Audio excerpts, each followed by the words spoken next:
Hey everyone, my name is Jack. I'm a 23-year-old real estate investor and soon-to-be attorney, and on this channel I cover a variety of topics as they relate to real estate, investing, the markets, and pretty much everything as it has to do with personal finance. So if you like that sort of content, be sure to have a look around the channel, and if you like what you see, be sure to subscribe. But today marks the 1st of December, and being the 1st of the month, that means it's time for another episode of my Road to $1 Million in Net Worth series, where I document my progress towards reaching $1 million in net worth by the time I'm 30 years old, and reaching financial independence via $30,000 per year in passive income by the time I am 27 years old. Every single month, I go over the changes that happened from the last month in showing you my financial statement and seeing where I'm investing, whether I'm paying down debt, adding new debt, and basically every single financial move I would have made in the previous month. While I'm no financial advisor, I hope this transparency can help you to at least understand my financial moves in context rather than just me cherry picking the best deals or the best moves I've made. This will help to determine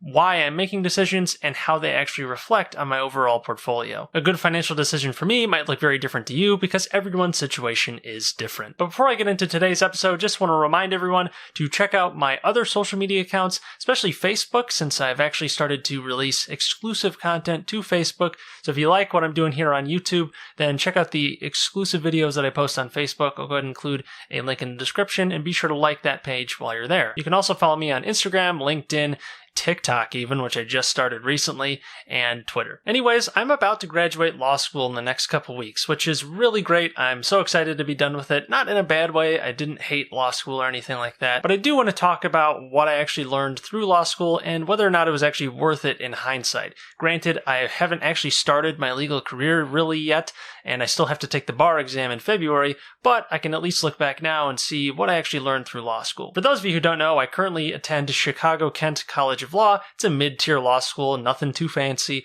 but I initially attended that school on a part-time basis, and I took night classes while I was working my day job in property management during my first year. I started law school actually right out of undergrad, but I also started my career right out of undergrad, so I was working a job while also studying at night. But a big reason I ended up going to law school at all was the fact that I got a full ride to it, so I thought it was definitely worth the time risk of actually going to law school, since I wasn't going to have the same financial burden that a lot of people do have to go through when they decide to go to law school. If you're interested in law school at all, definitely check out a video I did a while back about actually how I got a full ride to law school. It can be helpful if you're interested in trying to become an attorney, since you don't have to fall into an enormous amount of debt to do it. So hopefully that video can be helpful if you are interested. But I went into law school with a real estate lens. I knew I wanted to be involved in the industry in some way, definitely through investment and hopefully development in the long term. But for now, I wanted to find a way to build my skills in real estate and start building my network as well. And I thought law school would be a decent way to do that. But was it actually worth it? Did I actually learn a lot about real estate? Did I learn anything useful?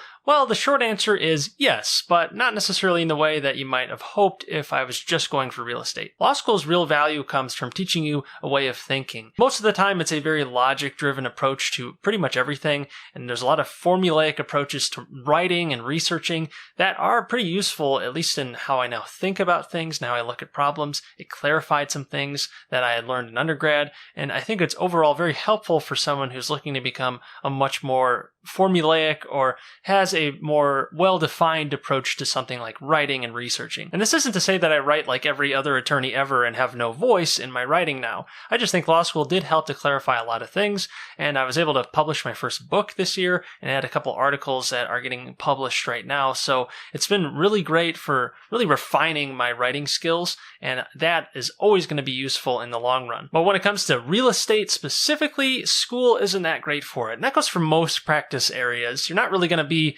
coming out of law school as a total specialist in an area just from classes alone. Classes are very generalized and are trying to teach you those broader skills and how to approach problems and how to write and research. You'll go over some broader laws, mainly federal law and very old common law as it's called, but that's not always what really applies in your given practice area, especially with real estate where there's a lot of state-to-state issues. You really got to know the state law very well if you're going to be a successful attorney in a particular state.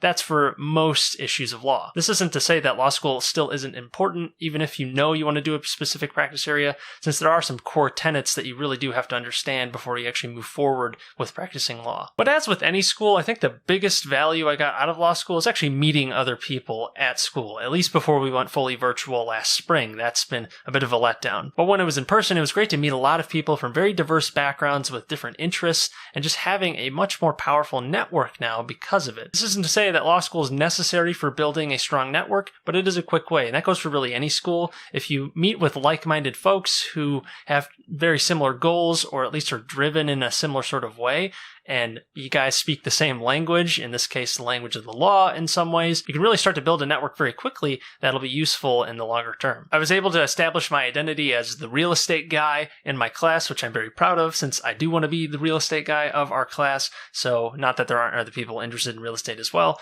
but having that identity coming right out of law school, I think will help in the long run, since people will know, hey, that's the real estate guy from my class, I'll refer business to this guy, and then vice versa, I can do the same with other folks from my class who are interested in different practice areas that made their intentions clear in law school. And when it comes to actually getting a job out of law school, it looks like everything's good. I'm never going to count my chickens before they hatch, since I haven't actually started, and I do have to take the bar exam in February, but I am slated to start working at a large law firm in Chicago in their real estate department, so it should be a really great start to my real estate career, and I'm really excited to start learning a lot about the actual practice of real estate in a much more legal-oriented framework, since I've only had limited taste of that so far. The best way to learn any field is actually by doing it. You can study things as much as you want. This goes for real estate investing as well. I learned a lot by buying a couple pieces of real estate over the last couple of years, which I would not have learned had I actually not gone through the process. It gives you a very unique perspective when you actually start doing it, and you're going to learn a lot more quickly when you are doing it. It's no different with the practice of law, so I'm excited to learn a lot over this next year when I do start as a full-time attorney. So time will tell exactly how valuable law school was to me,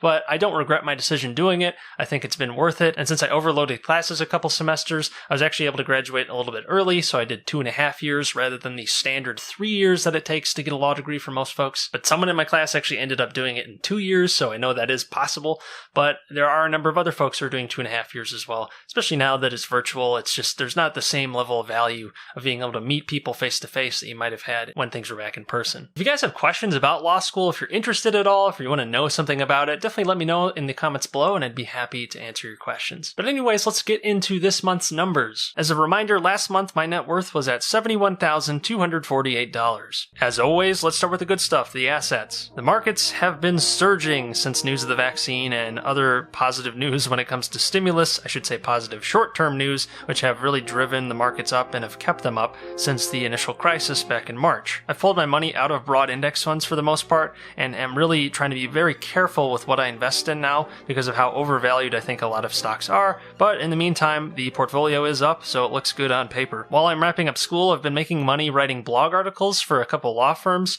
and that's been a really nice little side hustle. I covered that on my side hustle video I did a while back, but basically what I've been doing is, since I'm a law student and have some of that legal background, legal knowledge, I'm able to write some decent blog articles for law firms who might not have content on their websites, or at least might not have a lot, and I'm able to help them to expand their online presence a little bit, teach them a little bit about SEO and search engine optimization, and it's been great as a little side hustle, and it's been great for bringing in some consistent income as well, even though I can't really work full-time very well right now. Otherwise, one of the more significant changes to our assets this month was opening up an HSA, that is a health savings account. It's a tax-advantaged account, kind of like an IRA, which is a retirement account, but it's specifically for health expenses. Because I have a high deductible plan, being a younger person with not a ton of risks, at least that I know of, I'll go ahead and put some money in here so it can grow tax-free. I get a deduction this year, it grows tax-free as long as I use it on medical expenses whenever they arise, which hopefully I won't need for a long time, but it's there as a sort of extension of my emergency account. HSAs are definitely something handy to look into. Even if you don't have an employer-sponsored HSA, you can open one up individually,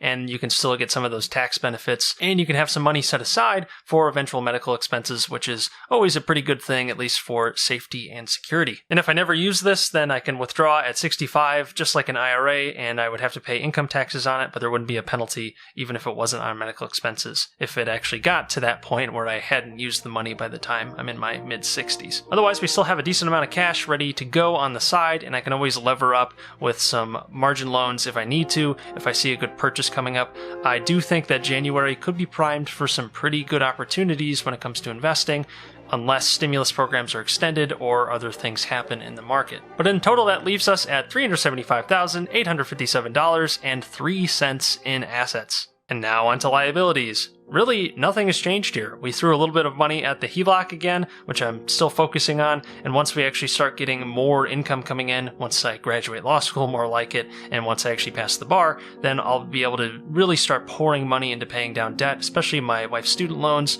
since these are pretty hefty and some of them are pretty high interest, so we want to get rid of those ASAP. We'll see if the government actually waives student loans, so I'm not in a huge rush to pay those off, but in the meantime, I definitely should pay down some of this HELOC, and I could always redraw it again if I want to pull that money for something else. And I'm also going to start tracking accrued property taxes on this tab. I hadn't been doing it before, since technically you're paying for the amount of time you've had the property in arrears, so I'm going to start including about $130 a month approximately in monthly property taxes for my primary residence. All the other expenses for my rental property aren't going to be included here because those are contained within the business account, and I don't want to put them on my personal financial statement since it doesn't really make sense to do, since it's kind of its own contained little business. But rest assured, the reserves are there for my rental property. And as always, as a reminder, I will be paying down these credit cards before any interest is due. This just happens to be the daily balance I had because I bought some Christmas gifts. But in total, that leaves us with just shy of $300,000 at $299,149.31 in liabilities, which means our net worth has climbed to $76,707.72. That's a total gain of $5,459.72. Our debt ratio decreased about 1% down to 79.59%, and our passive income remains at about $350 per month.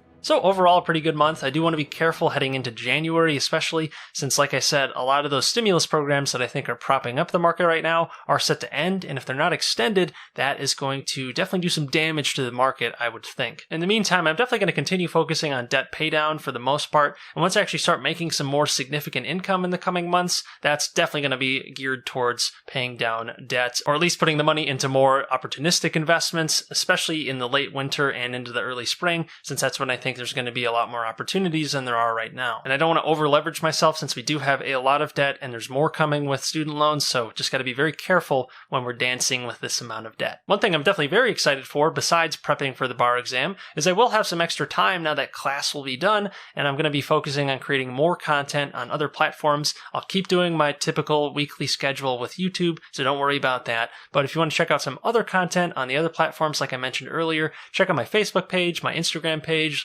LinkedIn, TikTok, and Twitter, and I'll be posting content there on the weekly. But anyways, that's all I've got for today. If you like this video, please like it since it helps the channel out a lot. And if you like this series and want to see more of it, definitely subscribe so you don't miss any new updates since I put out a new episode of this net worth series every single month on the first of the month. And if you want to see other content about real estate, investing, the markets, and pretty much everything as it has to do with personal finance, definitely hit that subscribe button and leave some comments below on what content you want to see. And check out my book, The One Property Retirement, about a simple strategy for building your retirement nest egg using real estate. It's great for beginners who might be unfamiliar with the real estate process since it takes you from the very beginning, from running the numbers and vetting the deal, through the closing process and beyond with maintaining and renting out the property. If you read the book, definitely leave a review on Amazon since that would help me out a lot. But until next time, take care.